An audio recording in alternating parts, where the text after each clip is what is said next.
I recently came across a video by Vinaigrette, Cat. I'm not totally sure how to pronounce their name, so I hope I got it right.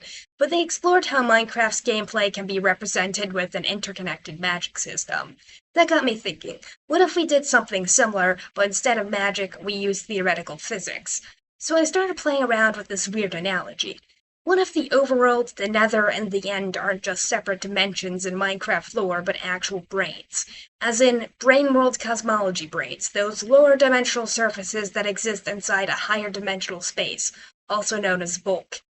In theoretical physics, the bulk is a higher dimensional space in which all brains exist. This comes from string theory and end theory, both of which, yes, are still unverified and currently have no known way to be experimentally proven. String theory, in particular, is considered the more controversial of the two because it's been developed for decades without direct evidence to support it. Now, whatever.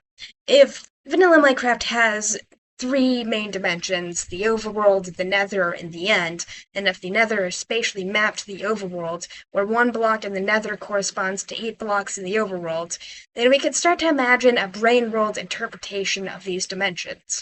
That will mean that the nether and overworld are spatially parallel branes, sheets floating in the bulk.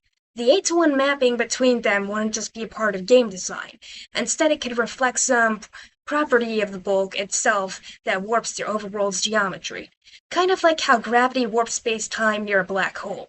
The netherworld would be flatter and less warped, so it acts like a dimensional shortcut through the overworld. And if the overworld is warped, then the quote-unquote tunnels through the bulk, like the ones formed by nether portals, would also be influenced by that warping. They wouldn't be perfectly straight paths. Instead, they would bend or curve slightly to account for the distorted shape of the overworld brane, which can help explain why portal coordinates don't always line up perfectly, especially over long distances. But then there's the end. The end breaks this pattern. There's no consistent spatial mapping between it and the other two dimensions. You can't walk around the end and know where that would land you in the overworld. Instead, you would get there via end portals, which are completely different from nether portals.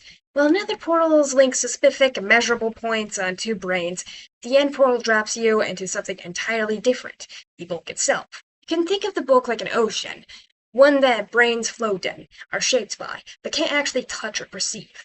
The overworld and nether are part of that ocean, but the end is something else entirely. It's not a brane, it's more like a drifting anomaly inside the bulk itself. That's why the end doesn't follow the same rules. There's no 8-to-1 spatial translation, no structured geometry, and no way to return unless you die or defeat the Ender Dragon. In that point, you're snapped back to your spawn point in the overworld. That re-anchoring only happens when your presence in the end becomes quote-unquote unstable. And while something similar happens in the nether if you die, you can still walk back to the overworld through a portal while alive.